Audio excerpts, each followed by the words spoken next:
And we begin with developments from Kiev, where Ukraine's President Zelensky has outlined 20 key points of the latest draft settlement deal for the ongoing war.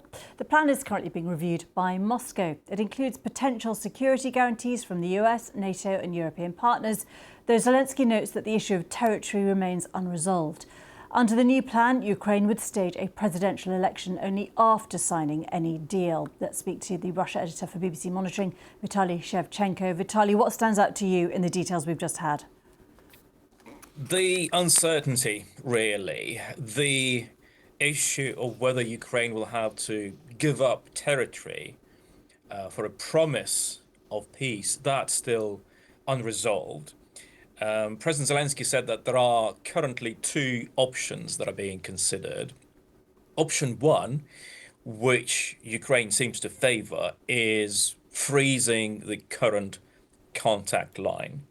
The second option, for which Russia has been pushing and which the United States appears to be supporting, would require a withdrawal of Ukrainian forces from the eastern region of Donbass. Now, Volodymyr Zelensky said that we really don't like the word withdrawal.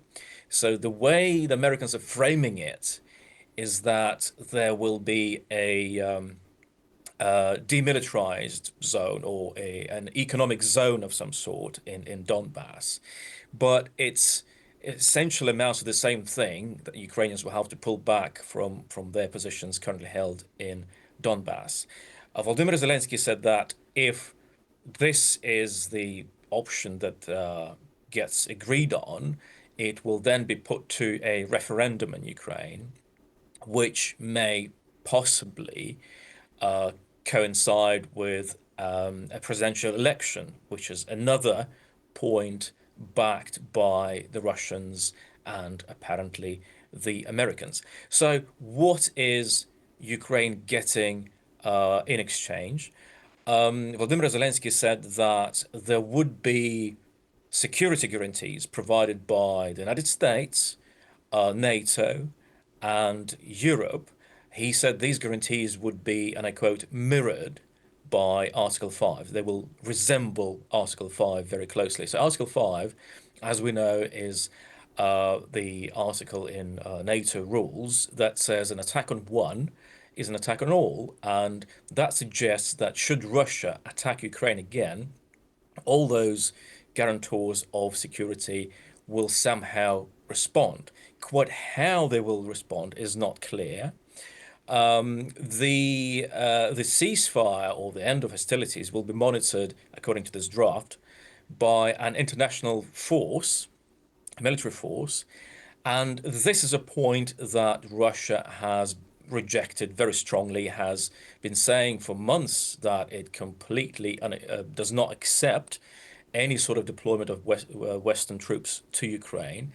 So what we've got here is a plan, or a draft plan, worked out by the Americans and the Ukrainians with a lot of things that haven't been ironed out, but it's a plan that Russia has not accepted. Parts of it are extremely unlikely to be accepted by Russia. The latest we've heard from Moscow is that the Russian negotiator Kirill Dmitriev, who also held talks separately with Americans in Florida, he said that he reported back to Vladimir Putin about what he discussed with American negotiators, and the Russian president is considering the suggestions. OK, we will leave it there. Vitaly Shevchenko, many thanks indeed.